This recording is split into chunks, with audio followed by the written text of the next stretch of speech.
Chapter 12. The Wealthy Classes Not to be Passed By. The servants of Christ should labor faithfully for the rich men in our cities as well as for the poor and lowly.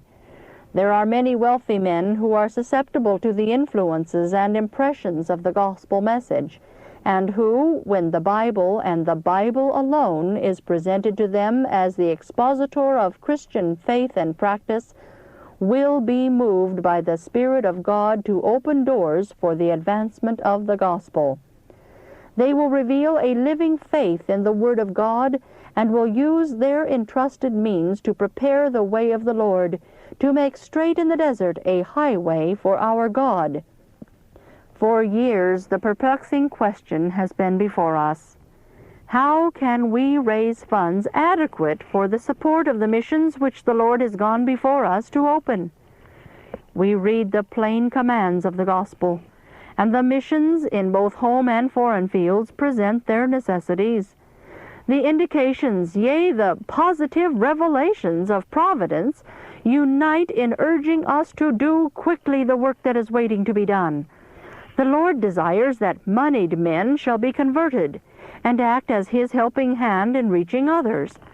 He desires that those who can help in the work of reform and restoration shall see the precious light of truth and be transformed in character and led to use their entrusted capital in His service.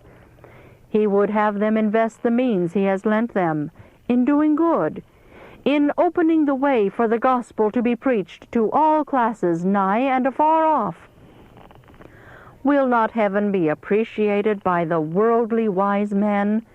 Oh, yes, there they will find rest and peace and repose from all trifling, all ambition, all self-serving. Urge them to seek for the peace and happiness and joy that Christ is longing to bestow upon them. Urge them to give their attention to securing the richest gift that can be given to mortal man, the robe of Christ's righteousness. Christ offers them a life that measures with the life of God, and a far more exceeding and eternal weight of glory. If they accept Christ, they will have the highest honor which the world can neither give nor take away. They will find that in the keeping of the commandments of God there is great reward. The compassionate Redeemer bids His servants give to the rich and poor the call to the supper.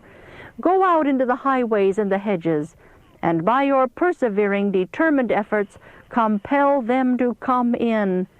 Let ministers of the gospel take hold of these worldly moneyed men and bring them to the banquet of truth that Christ has prepared for them.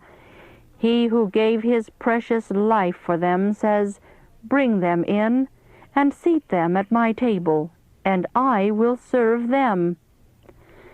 Ministers of Christ, link yourselves up with this class. Pass them not by as hopeless.